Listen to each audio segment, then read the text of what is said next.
YS Jagan రెండపాళ్ల పర్యటనలో భద్రతని పూర్తిగా కూటమి ప్రభుత్వం గాలి కొదిలేసిందని గుంటూరు జిల్లా వైఎస్ఆర్సీపీ అధ్యక్షులు అంబటి రాంబాబు అన్నారు. ఈ పర్యటన సందర్భంగా ఓ ప్రైవేటు వాహనం ఢీకొని చనిపోయిన సింగయ్య మృతిపై పోలీసులకు బదులుగా ఎల్లో మీడియా విచారణ చేస్తున్నట్లు తప్పుడు వార్తలు వండి వారుస్తోందని అన్నారు. వైఎస్ జగన్ పర్యటన విజయవంతం కావడాన్ని జీర్ణించుకోలేక తప్పుడు కేసులు పెడుతున్నారని, అలానే దుష్ప్రచారం చేస్తున్నారని అంబటి అన్నారు. పోలీసు యంత్రాంగమంతా కూడా ఏదో ఒక విధంగా దీన్ని వివాదం చేయాలి అనేటువంటి ఉద్దేశంతో వాళ్ళు ప్రయత్నం చేశారు. ఏంటంటే కిరణ్ కుమార్ వెళ్ళి వాళ్ళని పట్టుకొచ్చాడని, ఒక 30-40 మందిని తీసుకొచ్చే ప్రయత్నం చేశాడని రాంచి దాని మీద సింగయ్య మృతుడి యొక్క భార్యను సంతకం పెట్టమని కూడా పోలీసులు ఒత్తిడి చేశారు.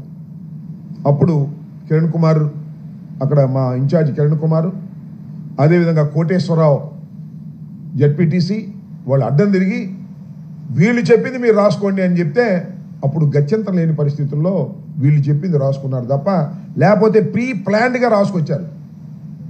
ఎందుకని రాసుకొచ్చారంటే పైనుంచి మాకు ఆదేశాలు ఉన్నాయని చెప్పారు.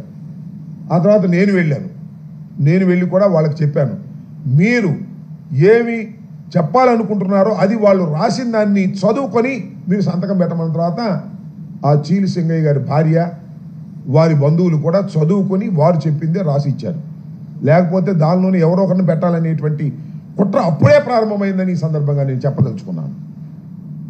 ఆ తర్వాత నాకు చాలా చిత్రం ఏంటంటే దీన్ని పెద్ద రాజకీయం చేయాలనే ప్రయత్నం చేస్తున్నారు.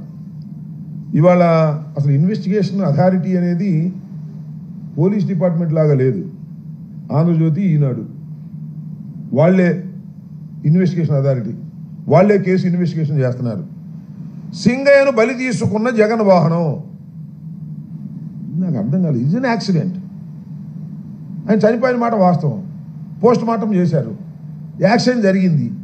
ఏ బండి కింద పడ్డాడో అంటే ఎస్పీ గారు చెప్పాడు పలానా బండి కింద పడ్డాడు అని, పలానా బండి కొట్టింది అని చెప్పారు. మరి బలి ఏంటి? ఇంటెన్షనల్గా చేసేది బలి.